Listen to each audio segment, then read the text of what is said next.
میں نے فضائل صدقات اور فضائل اعمال کے دفاع میں ایک بیان کیا ہے. وہ بیان میں نے یہ بات بتایا ہے, یہ صرف یہ پوری مدلل دلائل سے ثابت کی ہے کہ اس میں شرک نہیں ہے. جن واقعات کو آپ شرک قرار دے رہے ہو یہ شرک نہیں ہے, یہ از قبیل کرامات ہیں. ان پر اگر اشکال ہوتا ہے تو اتنا ہوتا ہے کہ آپ کی رائے میں یہ مستند نہیں ہے. شیخ الحدیث مولانا زکریا رحمۃ اللہ کا خیال تھا کہ یہ مستند واقعات ہیں. واقعات سے اتفاق نہیں ہے تو وہ نہ نقل کرے. اور دوسرا, جو فضائل اعمال پہ اعتراض کر رہا ہے کہ یہ واقعہ شرک ہے, تو فضائل اعمال میں وہ خود سے نہیں لکھا گیا, کسی کتاب کا حوالہ دیا گیا ہے.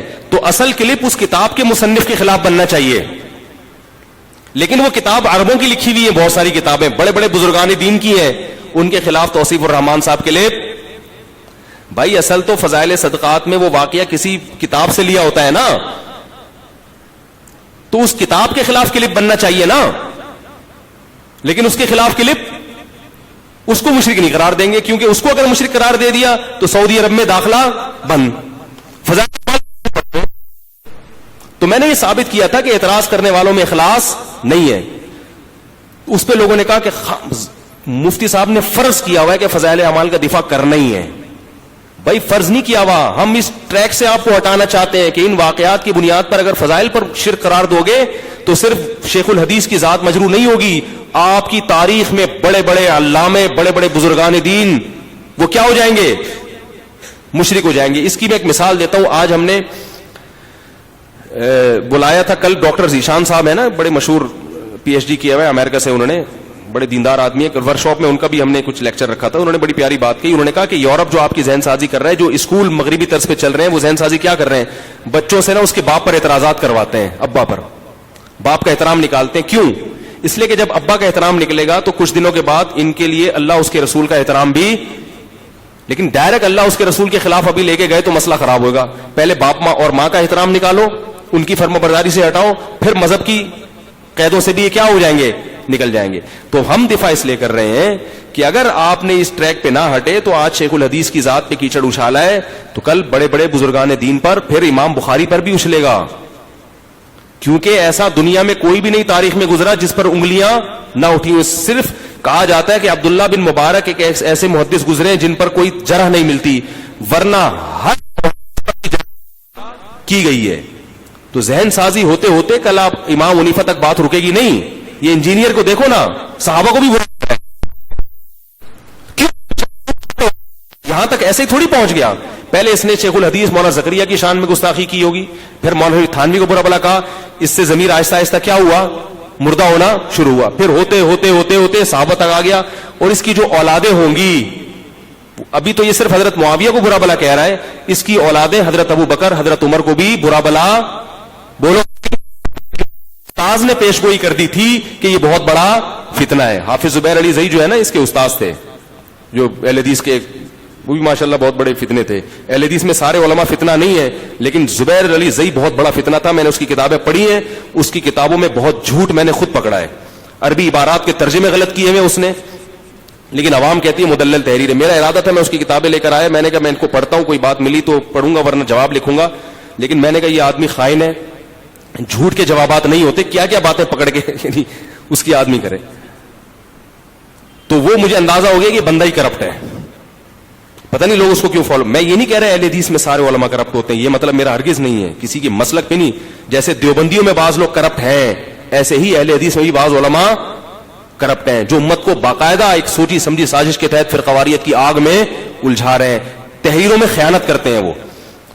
تو زبیر علی زئی نے انجینئر کے بارے میں کہہ دیا تھا کہ یہ بندہ کیا ہے, تو سوچو جس فتنے نے فتنے کے بارے میں کہہ دیا ہو تو وہ کیا ہوگا, سمجھ رہے ہو. تو آج حضرت معاویہ کو کہا ہے, تو کل آگے جو اس کے شاگرد ہوں گے جب منہ پھٹ کریں گے, یار یہ عثمان نے کیوں نہیں جو ہے وہ خوارج کے سے مذاکرات کی, اور یہ حضرت عثمان نے یہ کیوں نہیں کیا. اصل فتنہ تو حضرت عثمان کے دور سے شروع ہوا نا. پھر ابو بکر کے بھی اشکالات ہوں گے, یار وہ حضرت فاطمہ کی سنائے وراثت کھا گئے تھے, معاذ اللہ. ہم تو یہ لفظ سن کے عجیب, جب حضرت عائشہ پہ تہمت لگی ہے, منافقین نے لگائی ہے, تو قرآن کی آیتیں کیا نازل ہوئیں, لولا اذ سمعتموہ قلتم ما یکون لنا ان نتکلم بہذا سبحانک ھذا بہتان عظیم. بعض صحابہ سے غلطی ہوئی, انہوں نے کہا یار گواہ لے کر آؤ دیکھیں کون ہے جس پہ تہمت لگی ہے, کیا ہے, کوئی طلب کرو. اللہ نے فرمایا کہ ایسا کیوں نہیں ہوا کہ جب تم نے یہ خبر سنی, سنتے ہی کیوں نہیں کہہ دیا کہ سبحانک ھذا بہتان عظیم. امی عائشہ پیغمبر کی زوجہ ایسی نہیں ہو سکتی, اس خبر کو ہم سننے کے لیے تیار نہیں ہے. حضرت عمر لگانا, حضرت عائشہ پہ تہمت لگی, انہوں نے فوراً یہ کہا سبحانک ھذا بہتان عظیم, اے اللہ تو ہر عیب سے پاک ہے, یہ میری روحانی ماں عائشہ پر بہت بڑا الزام نہیں ہو سکتی. بعد میں حضرت عمر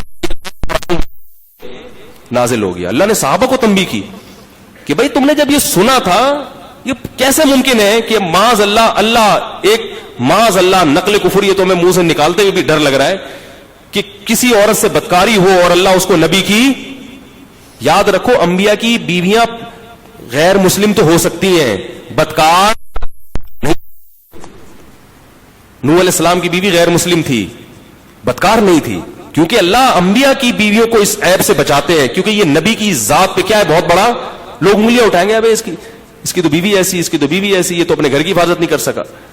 غیر مسلم ہونے کا تعلق نظریے سے ہے, آپ کسی کا نظریہ بدل نہیں سکتے, لیکن بدکار ہونے کا تعلق عمل سے ہے. اور بدکاری ہر مذہب میں بری سمجھی جاتی ہے. کس خاص طور پہ کوئی میرڈ عورت ہو وہ بدکاری کرے, اس کو یہودی بھی برا سمجھتے, عیسائی بھی, تو یہ بہت بڑا الزام ہے. تو اس لیے اللہ نے کیا فرمایا, تم نے یہ کیوں نہیں کہہ دیا کہ سبحانک ھذا بہتان عظیم. تو یہ بدتمیزی والی صفت جو ہے نا آہستہ آہستہ کیا ہوتی ہے, پھیلتی ہے. تو آگے جو اس کے شاگرد ہوں گے وہ ان کی تحقیق اس سے بھی آگے ہوگی, پھر پیغمبروں پر بھی. اور ایسے لوگ میں نے دیکھا ہے جو اس طرح کی ٹریک پہ چلتے ہیں, قادیانی ہو جاتے ہیں, منکرین حدیث بن جاتے ہیں, اور کچھ بالکل کیا ہو جاتے ہیں, لا مذہب ہو جاتے ہیں. تو اپنے آپ کو ان فضولیات سے بولو بھائی بچا کے رکھو, تمام دوائیں بچوں کی پہنچ سے دور رکھو. ویڈیو کے نیچے سبسکرائب کے بٹن پہ کلک کریں, بیل کے آئیکن پہ کلک کیجئے تاکہ ہر نئی ویڈیو کی نوٹیفیکیشن آپ کو مل جائے.